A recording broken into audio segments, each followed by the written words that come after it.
Salutare dragi prieteni, suntem în Bacău, începem un nou car vlog. Îmi place să iau de pe BlaBlaCar, care este un fel de Uber. Îmi place să iau persoane pe care nu le cunosc, pentru că întotdeauna poți să întâlnești oameni noi și poți să ai discuții interesante. În primul rând trece timpul mai repede și de ce să merg cu mașina goală când pot să merg cu cineva în mașină. Să vedem cu cine o să ne întâlnim astăzi. Bună! Avem... Salut, ai văzut vlogul? Care a fost primul video pe care l-ai văzut? Uite, am urmărit cu M5-ul de mult timp. Dacă am mașina aici, Bine, scriem pe YouTube. Salut, mi-a părut bine. Mie că se apropie. Eu sunt Andy. Cum? Diana, îmi pare Diana, îmi pare bine să te cunosc, Diana. Cu ce te ocupi, Diana? Sunt medic. Ești medic? Și fratele meu e medic. Este medic și pilot de raliu. Îl cheamă Doc. Participă la VTM. Aș vrea să fac un vlog cu el odată. Și el e pasionat de mașini și eu sunt pasionat de mașini, dar am ales drumuri diferite în viață. Și eu am fost întotdeauna oaia neagră a familiei, știi? Pentru că el învăța foarte bine, se ducea la olimpiade, eu nu învățam bine. Aveam impresia mereu că nu înțeleg lucrurile, știi? E foarte important în viață să știi să înveți. Adică ăsta e un skill pe care ți-l dezvolți cu timpul, știi? Cum să învăț, cum să rețin informațiile. Să ai o bază și pe baza ca un copac. Și pe baza acelui copac înveți o nouă ramură. Că dacă nu ai baza, nu ai trunchiul, nu poți să înveți chestii. Degeaba ai o informație care reprezintă doar o creangă. Pentru că nu o să o reții. Noi ne-am întâlnit la Piatra Neamț și abia acum am început filmarea în Bacău. Cum ți se pare că este Andy, care este în fața camerei, față de Andy, care este fără camere? Când l-am cunoscut eu pe Andy, era foarte... Adică cu o oră mai devreme. Da, cu o oră mai devreme, era foarte tăcut așa și mi-a dat impresia că nici nu vrea să vorbească. Și apoi am început să vorbim de una de alta și s-a animat până am ajuns să filmăm. Toată lumea e ca Dorian Popa. Hai să facem, hai să facem. Zicea Bendeac despre el că, mamă, vreau să fiu ca Dorian Popa. Deci omul e... Ce specialitate ai? Sunt medic rezident, deci nu sunt specialist, mă formez în psihiatrie.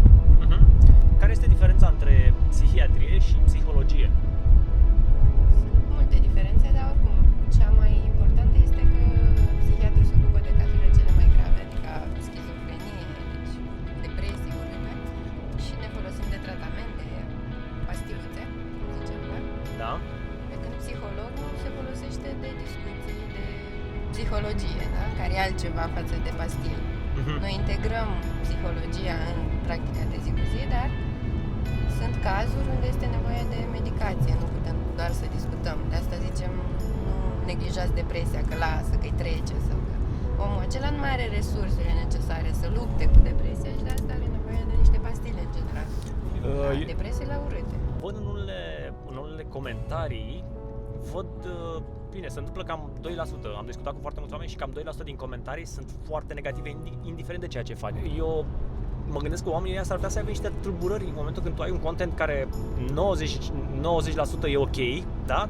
Și vine unul și te înjură în ultimul hal. Probabil sunt niște ieșiri care sunt necontrolate și nu sunt potrivite. Deja îți indică că omul are niște probleme. Deci am dreptate, sunt oameni cu probleme ăștia, nu? Care... Acum poate să fie probleme mai mari, mai mici, depinde. Ce mașini îți plac?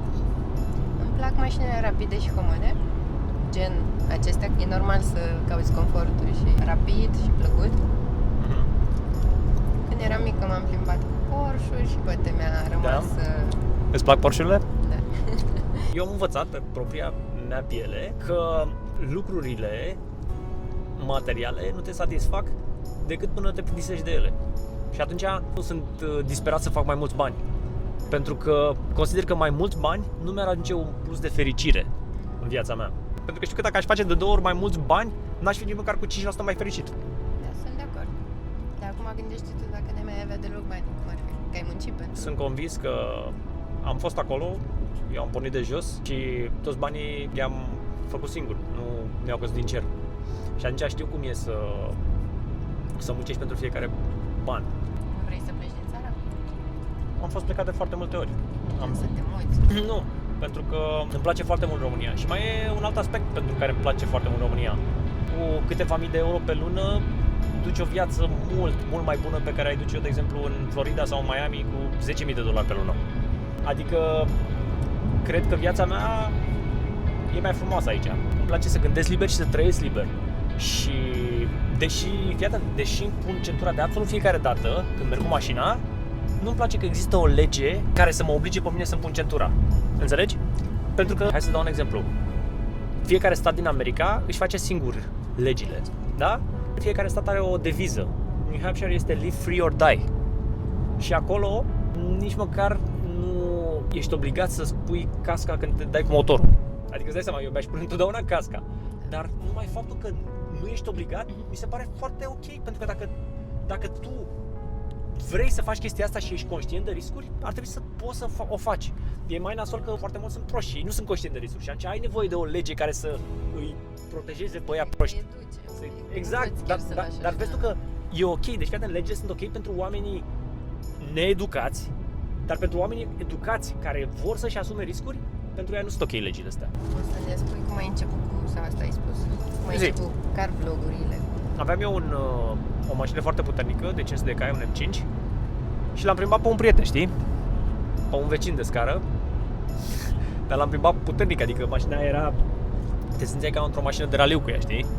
Adică nu are nicio legătură cu mașina asta. Asta e ultimul jec pe lângă ea, ca și accelerație, știi?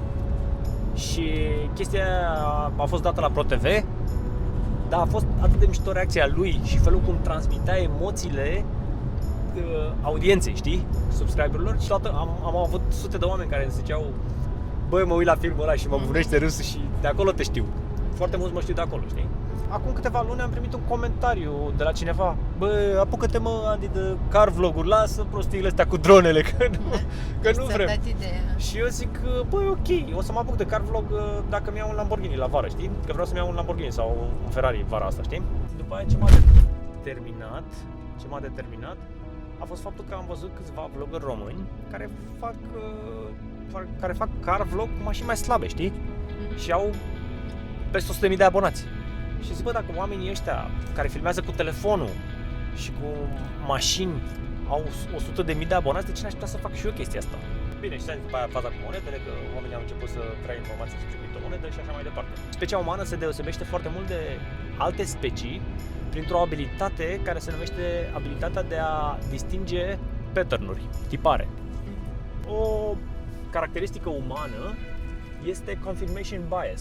Faptul că în momentul când tu crezi ceva, toate elementele pe care le afli, mintea ta le face să se potrivească cu cele vechi. Adică o chestie care nu e neapărat un amănunt în sprijinul a ceea ce tu gândești, mintea o face să se potrivească. Tu ești pusă uneori în situația în care să decizi dacă un pacient e nebun sau e doar sănătos cu puține probleme? Da, în fiecare zi, da? La muncă.